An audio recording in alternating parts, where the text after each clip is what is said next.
Bonjour. Voilà. Vas-y, Gaëtan. Contente de te retrouver.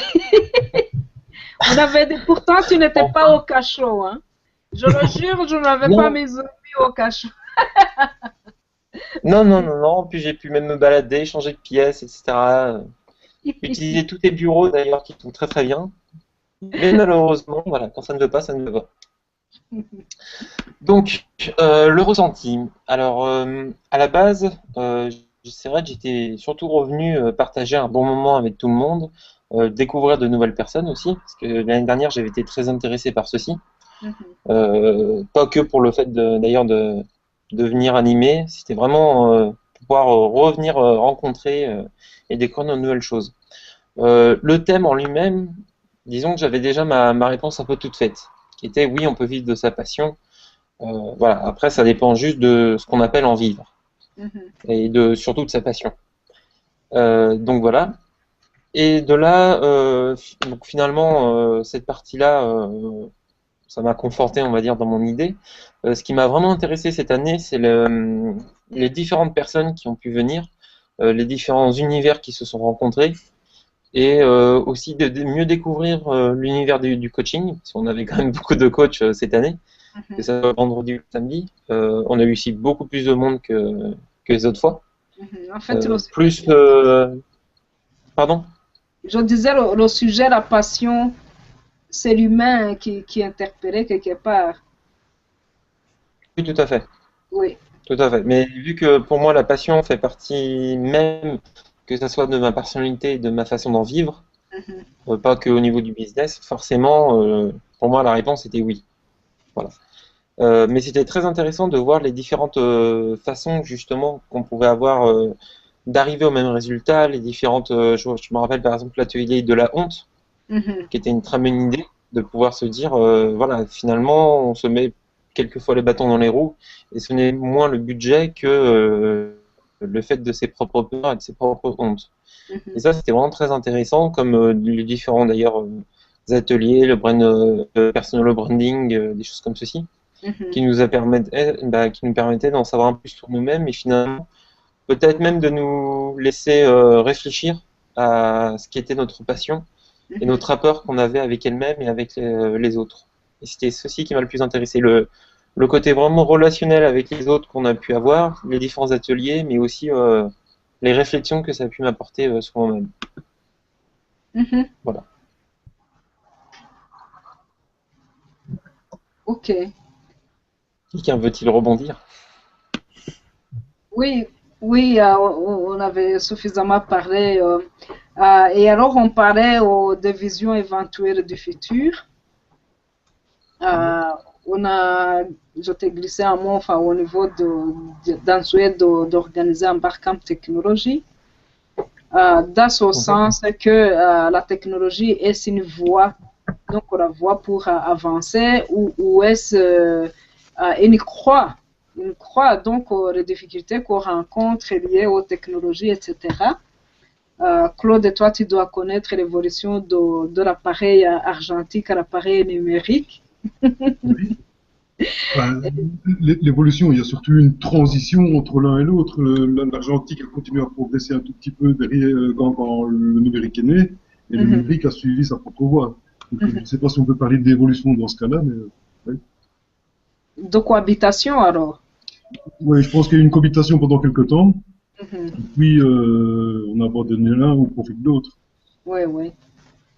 Et alors, dans ce barcamp-là, c'est donc, entre guillemets, au conditionnel, hein, pourrait aussi participer la communauté des personnes, en tout cas sourdes, avec éventuellement l'utilisation des technologies, parce qu'en fait, on ne se rend pas compte, mais les smartphones, etc., sont très utiles pour les sourds. Et il y a une personne qui serait intéressée éventuellement à nous parler de ça avec l'interprétation des signes. Voilà, ça c'est un des points non seulement qui rentre aussi sous l'autre arc des activités qui se passent ici, ça veut dire le côté technologie. Euh, Voilà. Donc, c'était pour voir. Est-ce que Gaëtan quittera encore Lyon pour, pour Ça être... serait de plaisir. Si j'en ai le temps, c'est vrai que ça serait de plaisir. Et surtout, il y a une autre chose qui est intéressante, c'est que parfois, en fait, on se limite à cause justement de sa méconnaissance des technologies. Et là, ça permettrait, pourquoi pas, de pouvoir découvrir de nouvelles choses, que ce soit l'impression 3D, les Google Glass, des choses comme ceci. Essayer un peu d'imaginer le futur et pourquoi pas d'adapter ces outils-là en fait à son utilisation, à son imagination. Et donc, pourquoi pas d'ailleurs dans son business imaginer développer de nouvelles choses, voilà, de nouveaux services, de nouvelles façons de faire les choses. Voilà, Eric, toi, tu voulais apprendre à coder aussi, c'est ça, hein? Ben oui, parce que je vois, comment dirais-je, je suis, quand on dit peut-être que dans ma partie, dans ce que je fais, ça n'intervient pas beaucoup, c'est pas tout à fait vrai. On a encore fait l'expérience de ma dernière mission d'une manipulation qu'on devait faire avec des fichiers en tableur Excel, et puis il se fait qu'il y avait un collègue chez le client qui connaissait très bien Visual Basic pour Excel, et bien d'un processus, d'un travail qui durait 3 jours, il nous a créé une solution qui nous faisait faire le travail en 7 minutes. Et bon, je crois que qu'est-ce qui fait aussi, voilà, le fait qu'on va rechercher ton service, ben, c'est le talent que tu vas pouvoir déployer. Bon, ça rejoignait un petit peu quand Philippe Leclerc disait, tiens, comment dirais-je, quel métier tu dirais, quelles études tu conseillerais à tes enfants? Ben, c'est une question qui a du sens et en même temps qui n'en a pas, mais ce qu'on avait dit surtout, c'est que c'était surtout dans la combinaison des compétences, quand on pouvait commencer à combiner des compétences et donc justement innover, c'est là qu'il y a beaucoup plus de puissance à développer. Et oui, ce que je remarque surtout, c'est bon des gens, je recommande de plus en plus de gens autour de moi dont la formation première, ce n'est pas l'informatique, mais qui commencent à développer des applications web et des choses comme ça. Et ben, je me dis pourquoi pas, pour trouver. Je pense que voilà, les portes de l'avenir sont ouvertes à ceux qui savent les pousser, comme disait l'autre. Oui, tout à fait. Et il y a quelqu'un qui m'a fait rire aujourd'hui, parce qu'il y a la photo d'hier quand on faisait le débriefing face à face dans le jardin. Là. Il y a une personne qui a dit l'avenir appartient à ceux qui se lèvent tôt. Ça m'a fait marrer. Une petite parenthèse. Quand on sait qu'en plus ton ancienne gendarmerie devait être une ancienne brasserie. Finalement, tout se rejoint avec les poulets et tout ça.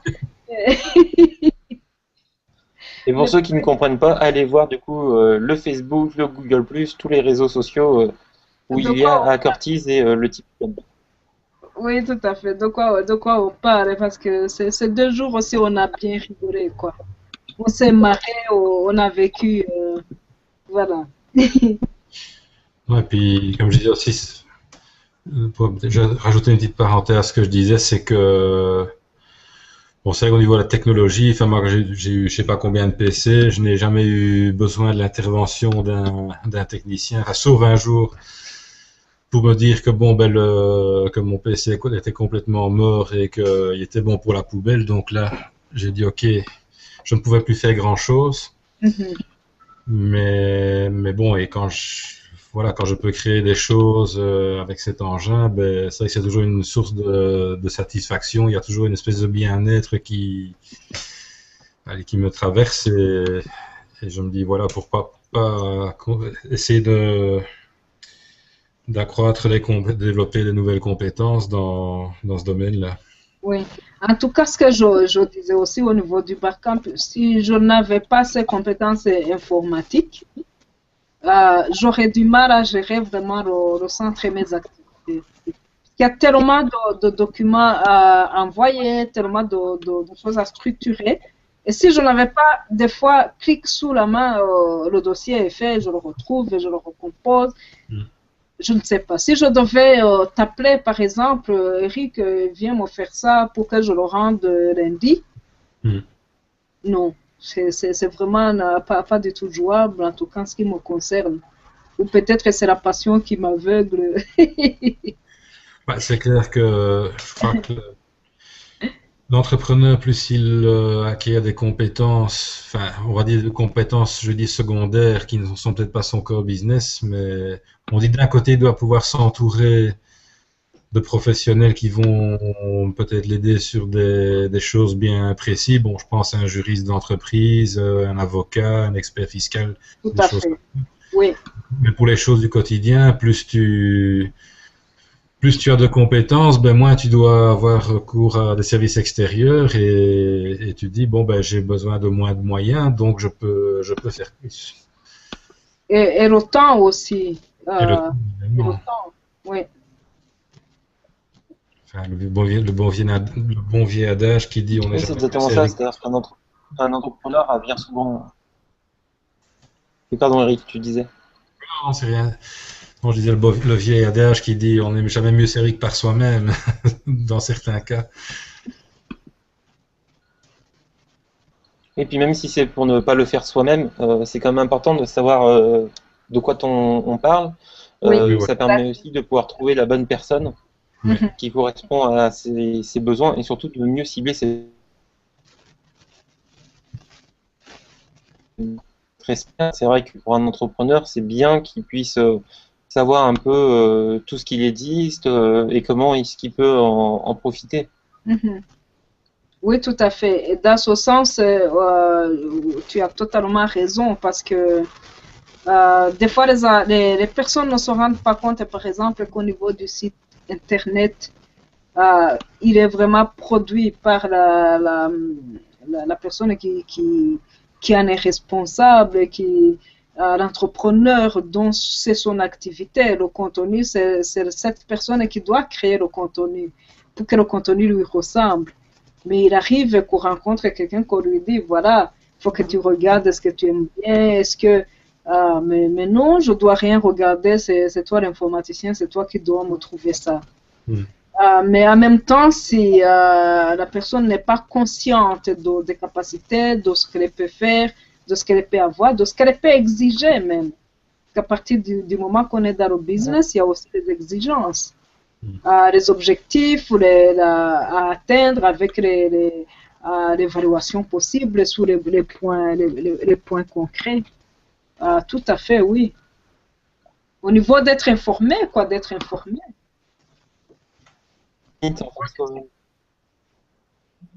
Voilà, être curieux de pouvoir aller voir ce qui se passe, les évolutions, etc. Parce que ça évolue très vite. Il faut avoir cette curiosité de regarder. Oui, tout à fait. Claude, tu disais quelque chose. Oui, je voulais réagir sur ce que tu disais sur la création du site internet. C'est clair que le propriétaire d'un site internet est responsable du contenu et c'est lui qui doit le créer. Maintenant, je pense que s'il fait appel à des gens comme toi, c'est parce que il se base un peu sur vous pour être là en tant qu'expert et que vous devez un petit peu de l'aider dans ce domaine-là. C'est clair que lui... Tu utilises bien le mot aider. Oui, c'est clair que c'est lui qui va apporter le contenu, mais c'est à vous aussi à pouvoir l'aider à le remplir correctement et à l'aiguiller sur comment il va pouvoir mettre du contenu intéressant sur son site. Parce que lui, par définition, son cœur de métier, c'est plutôt sa profession, plutôt que la création et sa présence sur le web. Donc, les créateurs sites web doivent être aussi des communicateurs, du moins s'intéresser à la communication et savoir comment au mieux remplir ce site, quoi. Oui, non seulement ils doivent avoir cette compétence-là de communication, d'écoute, en plus de la compétence technologique, évidemment. Ce que je mettais en avant sur ce point-là, c'est que ton besoin, tu le connais, tu le maîtrises mieux que moi. Je ne peux pas l'inventer à ta place. Je ne peux pas partir quelque part et créer un site et revenir. Claude est photographe et voilà, je lui ai créé un site qui correspond au photographe. C'est à ce moment-là que toi, tu connais en quoi tu es différent des autres, en quoi, qu'est-ce que tu veux mettre en avant. Et à ce moment-là, à la limite, tu peux même t'imaginer la façon dont tu voudrais bien agencer tes outils pour que ça corresponde vraiment à ton image. Et alors, la technologie arrivera en disant, voilà, tu voudrais que ça se passe comme ça, on va le faire comme ça. Non, il vaut mieux ne pas le faire comme ça parce que s'il y a vraiment une raison technique ou ergonomique ou quelque chose de vraiment de valide. Est-ce que vous m'entendez encore? Oui. Je t'entends encore, oui. Ah, ça pensait que je voyais ma photo. Oui. C'est pas le but du sujet, donc ça c'est peut-être justement les points à développer si jamais on arrivait à mettre sur pied cet échange technologique. Voir les rôles en fait qu'on peut occuper ou qu'on ignorait alors qu'on pourrait les occuper parce que peut-être on n'a pas été bien informé aussi. Oui. Non, mais enfin, touche bien la compétence d'un fond client. du souci en fait.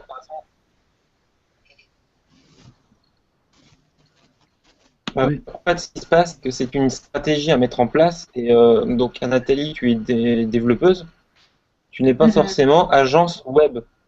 C'est-à-dire que tu ne vas pas, tu vas bien sûr aider ton client à faire son site, etc. Mais en fait, tu fais un site sur une commande. Tu ne vas pas lui mettre en place une stratégie de communication, une stratégie après que ça soit lié au smartphone, à une autre communication par une application. En fait, on ne va pas demander la même chose entre une agence et à un développeur. Et c'est peut-être un peu ça en fait où il ne faut pas mélanger. Et c'est pour ça que le client doit justement pouvoir lui-même savoir à qui il doit s'adresser. Et donc pour cela, il faut au moins qu'il puisse s'intéresser à se dire voilà, j'ai tels objectifs, tels besoins, comment est-ce que je peux aller vers ces besoins-là. Évidemment, il peut se renseigner à différentes personnes pour affiner son besoin, mais il a besoin de lui-même, c'est beaucoup de besoin dans une phrase, de pouvoir avoir une vision claire de son projet. Et c'est souvent ce qui n'est pas le cas, en fait. Il attend que ce soit les autres personnes, les experts, qui puissent lui apporter une vision de son projet. Et c'est là où je pense est l'erreur. Oui, au niveau de ce qui me concerne, en fait, moi, je ne suis pas développeuse, mais analyste. Et donc, je peux prendre un projet de A à Z, que ce soit du site ou que ce soit toute application en fait informatique. Et là, dans mon rôle, il faut aussi connaître ses compétences et savoir collaborer avec les autres. Et justement, c'est pour ça que quand je travaille sur ce type de projet technologie, je collabore avec les personnes dans le marketing. Je collabore avec les personnes même au milieu de... j'aime pas le mot coaching parce que c'est le mot, je trouve, qui a été galvaudé. Et voilà, et j'ai mis justement un site collaborateur instant avec toutes ces compétences, notamment aussi les graphistes. C'est aussi à nous, entrepreneurs, de savoir collaborer avec d'autres compétences qui complètent nos profils. Mais ça, c'est vrai que c'est des choses à rentrer au niveau du vif du sujet, quoi. Savoir où on va, savoir à qui tu demandes, comme tu le dis, ce qui est tout à fait correct. Et connaître aussi au minimum ce qu'on peut demander pour pouvoir le mettre en place. Mais je me rends compte que c'est réellement...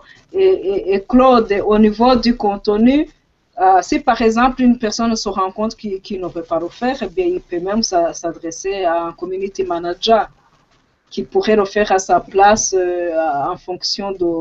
Mais c'est clair qu'on est bien servi que par soi-même, comme disait Eric. Et que les choses qui ressemblent à notre image...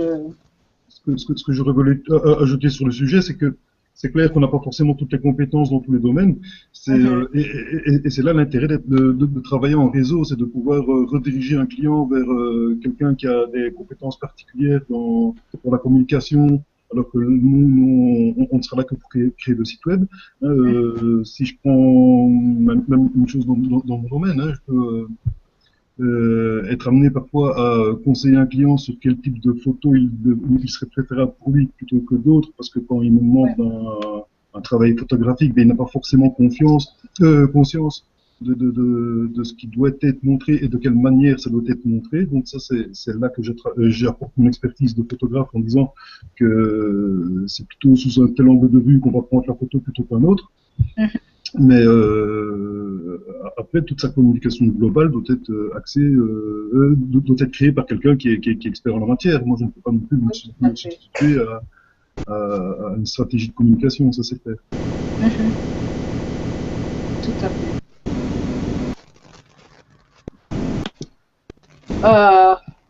Voilà, donc on m'a parlé aussi de la gestion des peurs comme sujet de Barcamp. De quoi as-tu peur pour entreprendre? Voilà, au fur et à mesure, je pense qu'on va écrémer et voir que Barcamp sont des choses qui se mettent en place.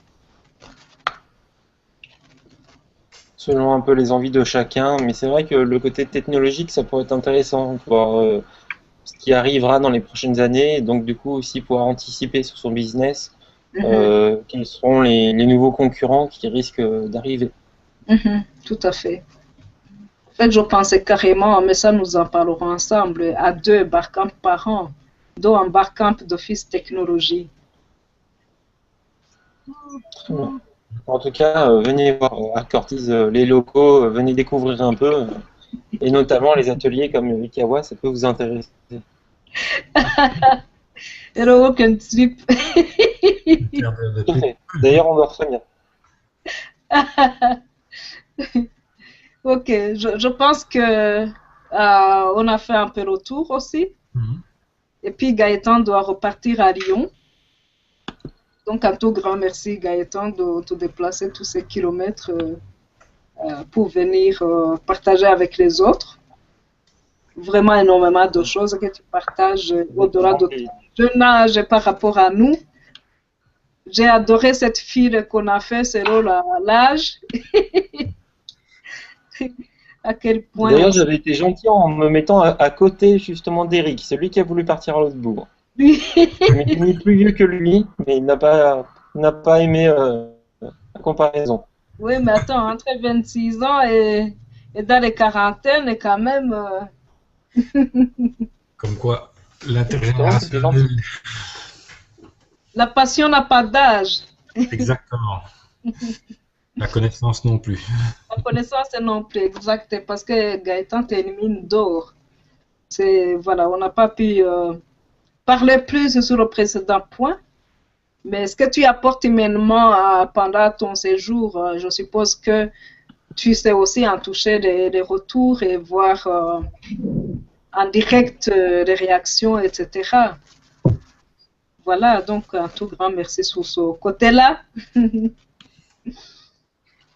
C'est gentil de votre part à tous les deux. Oui, oui. Non, c'est vraiment super important de te le dire. Tu as aussi une culture générale débordante où chaque point qu'on aborde, tu apportes une expérience. Je ne sais pas comment tu seras à 40 ans. Hein. J'espère que je serai encore là pour voir. Oui.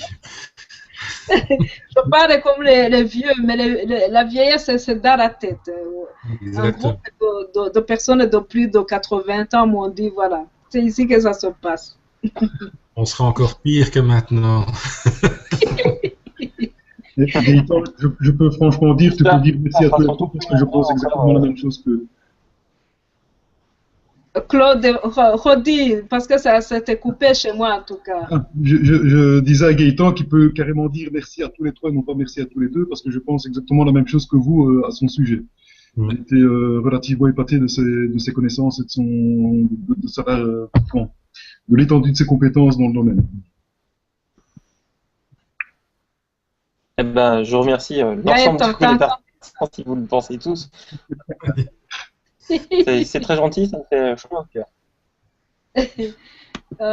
Voilà, c'est réel, donc comme tout ce qu'on a partagé, qui relevait vraiment des sentiments des personnes, la sincérité qui se dégage, non, c'est vraiment précieux. Moi, je me réjouis vraiment de voir ce qu'on crée. Eric aussi, hein, parce que Gaëtan aussi, mais Eric, tu apportes, Non, mais de là à te déplacer de Lyon, arriver, et puis ton jeune âge, arriver, la plupart du temps, comme je disais, c'est quand même un âge d'entrepreneur complètement ancré, mais qui n'en connaissent pas nécessairement plus que ce que tu n'es déjà observé sur ton parcours. Voilà, c'est aussi une façon de te dire, vas-y, quoi, vas-y, pour continuer à construire la suite. Mais que tu te rendes compte aussi de ce que tu donnes autour de toi, parce que ça fait partie de la construction du trajet du projet. Tout à fait. Voilà. C'est un peu ce qu'on disait lors du précédent branding. C'est aussi important ce qui est visible que ce qui est invisible. Tout à fait. Ouais. Je pense qu'on peut clôturer sur ça. Je pense aussi. Oui. Bon. Et alors, avec hâte de savoir ce dont sera fait le prochain Barcamp. Oui, tout à fait, tout à fait. On va déterminer. Et dans tous les cas, au niveau technologie, je pense que ça s'impose parce que il y a pas mal de choses à ce point-là. Mais nous allons structurer ça et puis voir sous quelle forme faire ça. Éventuellement avec un hackathon dedans, hein, la mise en application de certaines petites applications et tout ça, tout peut être jouable. On va construire ça. Hein. Bon. La communauté est assez présente pour qu'on puisse y arriver. Oui, voilà. Ok, mais un tout grand merci. On va s'arrêter et puis voilà, il va être temps que Gaëtan, toi, tu t'envoles. Et demain, je ne sais pas si tu as congé, Eric. C'est quand que tu reprends ton nouveau job, Eric? Demain. Demain, ok. De bonne chance pour le nouveau challenge aussi. Oui, mais comment? Quand c'est dans une bonne équipe, c'est déjà très motivant. Mhm. Donc, Tu n'es pas dans la zone de panique. oh, absolument pas. Oh non. Ça, je l'ai déjà passé depuis bien longtemps. Enfin, là, je n'ai jamais vraiment traversé non plus, quoi. Oui. De toute façon, ça ne résout rien, donc, mais enfin bon, il faut pouvoir bien sûr ne pas dévier et s'y diriger, donc. Ok, mais voilà. Merci beaucoup en tout cas. Allez. Et à notre prochain échange, de toutes les façons, un peu partout, on se retrouve. Hein. Ok. Oui, voilà. Allez, à bientôt. Et à bientôt. Hein. Au revoir à tous. Une prochaine fois. Prochaine fois, oui. Ciao.